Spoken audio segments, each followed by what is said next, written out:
Hello and welcome to pen coaching classes. मेरा नाम है सजल वर्मा और स्वागत है आप सभी का इस वीक की करंट अफेयर क्लासेस में। तो चलिए शुरू करते हैं। In which state Khajuraho dance festival is celebrated? Khajuraho नृत्य महोत्सव किस राज्य में मनाया जाता है? तो इसका आंसर है मध्य प्रदेश। यहाँ के गवर्नर हैं मध्य प्रदेश के मंगू भाई पटेल। इन्होंने इस डांस फेस्टिवल का इनॉग्रेशन किया। कहाँ किया? खजुराहो में, जो कि छतरपुर डिस्ट्रिक्ट एमपी में पड़ता है। जो खजुराहो है ये क्यों फेमस है? खजुराहो का एक टेंपल है, हिंदू और जैन टेंपल का ग्रुप है, जिसे यूनेस्को वर्ल्ड हेरिटेज साइट भी घोषित किया गया है। यूनेस्को विश्व धरोहर। तो चलिए बताइए, वर्ल्ड हेरिटेज साइट्स हैं इंडिया में यूनेस्को की कितनी हैं? 40 हैं। और हाल ही में 2 साइट्स नई बनी थी 2021 में, जिन्हें वर्ल्ड हेरिटेज घोषित किया गया था। तो अभी करंट में है तो ये पूछ भी सकता है। तो कौन कौन सी थी? पहली तो थी काकातीया रुद्रेश्वरम, जिसे रमप्पा टेम्पल भी बोलते हैं, तेलंगाना में। और दूसरी थी धोलावीरा, जो कि एक हड़प्पन सिटी है गुजरात में। इन दोनों को 2021 में यूनेस्को वर्ल्ड हेरिटेज साइट घोषित किया गया था। बात करें यूनेस्को की, तो यूनेस्को का फाउंड कब किया गया था? 16 नवंबर 1945, 16 नवंबर 1945 को। और हेडक्वार्टर कहाँ है? पेरिस, फ्रांस में। चलते हैं नेक्स्ट क्वेश्चन की ओर।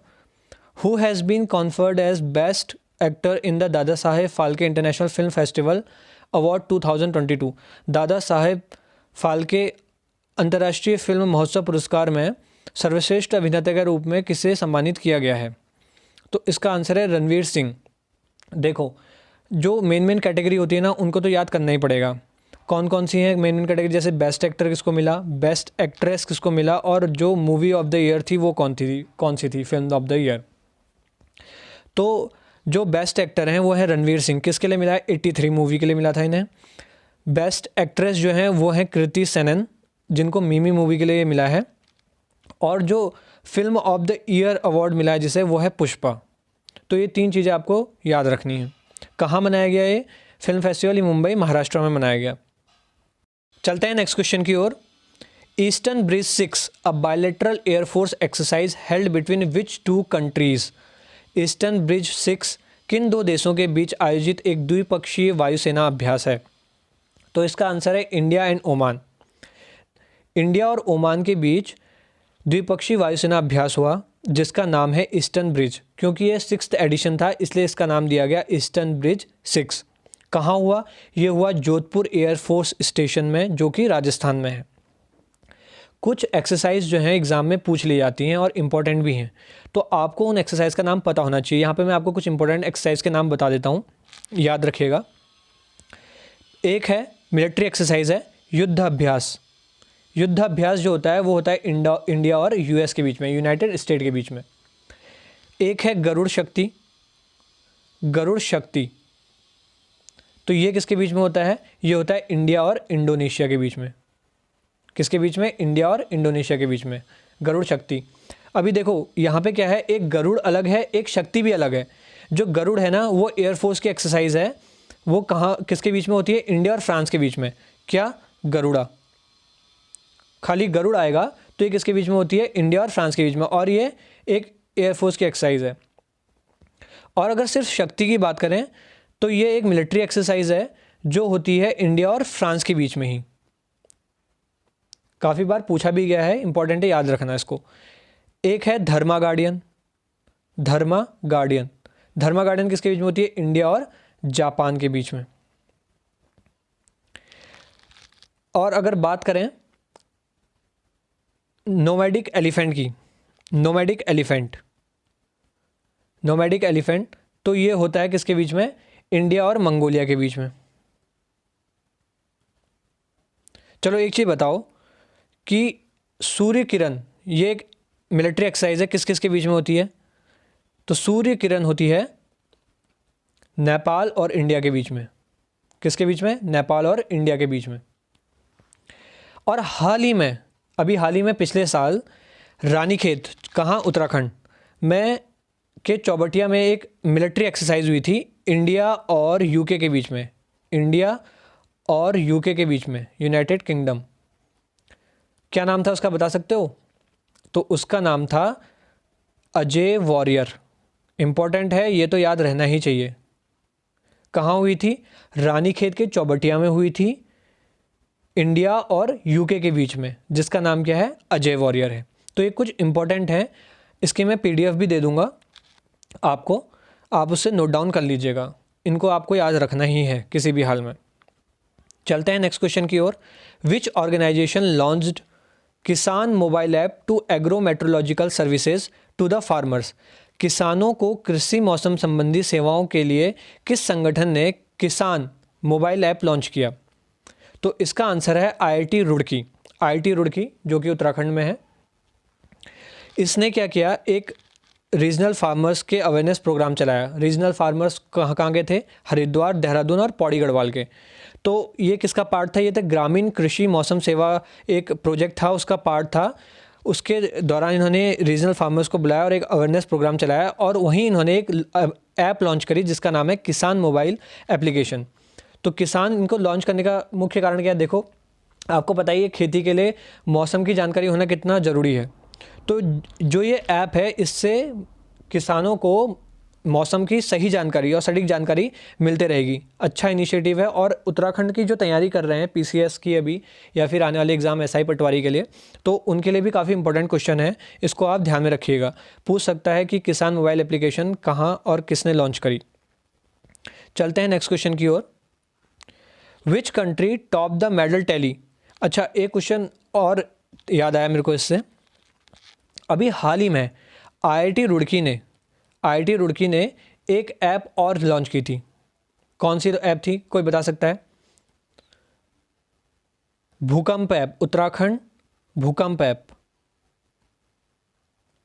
क्या था ये?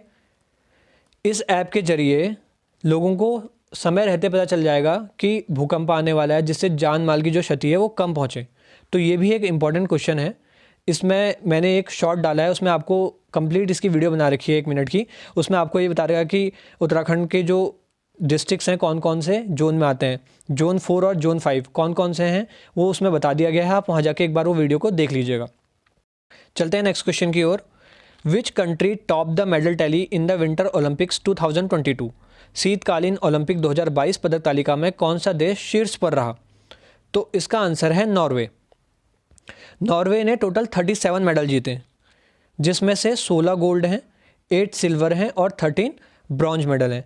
उसी क्रम में जर्मनी दूसरे, चाइना तीसरे और यूनाइटेड स्टेट चौथे स्थान पर रहा। टॉप 5 जो है मैंने चार्ट बना दिया, आप टॉप 5 का ध्यान रखिएगा, नोट कर लीजिएगा, पूछ सकता है कोई भी। हुआ कहाँ था ये 24th एडिशन था विंटर ओलंपिक का, जो कि बीजिंग चाइना में हुआ। इसको इंडिया ने डिप्लोमेटिक तरीके से बॉयकॉट किया था। रीज़न क्या है कि जो गलवान वैली में इंडियन आर्मी और चाइना आर्मी की थोड़ी झड़प हुई थी, तो उसमें कमांडर थे क्वी फाबाओ नाम के चाइना आर्मी के। तो जो क्वी फाबाओ है, इनको इन्होंने विंटर ओलंपिक्स का टॉर्च बियरर बनाया, जो कि इंडिया को सही नहीं लगा, और इंडिया है भी नहीं इस दृष्टि से, सही है भी नहीं ये चीज़। तो इंडिया ने डिप्लोमेटिक बॉयकॉट किया था विंटर ओलंपिक्स का। ये तो बात रही 2022 के विंटर ओलंपिक की। बात करें 2026 के विंटर ओलंपिक की, तो 2026 का विंटर ओलंपिक कहाँ होगा? ये होगा मिलानो एंड क्रोएशिया, इटली में, कोर्टिना जो इटली में है। मिलानो और कोर्टिना इटली में 2026 में, याद रखना इंपॉर्टेंट है, पूछ सकता है कि 2026 के विंटर ओलंपिक्स कहाँ खेले जाएंगे। तो कहाँ खेले जाएंगे? मिलानो, कोर्टिना जो कि इटली में है। ठीक है, और देखो मैंने पहले भी बताया है आपको, ये विंटर ओलंपिक्स की बात रही। अभी अगर हम बात करें समर ओलंपिक की, तो 2024 के समर ओलंपिक कहाँ होंगे? कमेंट बॉक्स में कमेंट करके बताओ। ये तो आपको याद होना चाहिए, 2024 के और 2028 के, इन दोनों जो समर ओलंपिक हैं वो कहाँ होंगे इन दोनों ईयर में। चलते हैं नेक्स्ट क्वेश्चन की ओर। What is the name of under water submersible vehicle designed by ISRO. ISRO द्वारा डिज़ाइन किए गए अंडर वाटर सबमर्सिबल व्हीकल का नाम क्या है? इसका आंसर है मत्स्य 6000। बात करें मत्स्य 6000 की, तो आप अब कहेंगे क्या चीज़ है? तो ये मत्स्य 6000 जो है, ये एक अंडर वाटर सबमर्सिबल व्हीकल है। मतलब समुद्र में जो 6000 मीटर की गहराई तक जा सकता है और 3 लोगों को ले जा सकता है। इसको लॉन्च किया जाएगा 2024 में, जो कि एक समुद्रयान मिशन का ही एक पार्ट है। बात करें अगर इस मत्स्य 6000 की, तो ये एक टाइटेनियम का बना हुआ है, जो कि बैटरी से ऑपरेट होगा, जो 12 आवर्स तक चल सकती है। और अगर इमरजेंसी कोई सिचुएशन आती है तो ये बैटरी 96 आवर तक काम करेगी, 96 आवर्स। तो काफ़ी बहुत बड़ी अचीवमेंट है इंडिया की ये, जो कि समुद्र को एक्सप्लोर करने में एक बहुत अहम भूमिका निभाएगी। चलते हैं नेक्स्ट क्वेश्चन की ओर। In which state India's first e waste eco park is going to set up? Bharat का पहला ई वेस्ट इको पार्क किस राज्य में स्थापित होने जा रहा है? तो इसका आंसर है दिल्ली।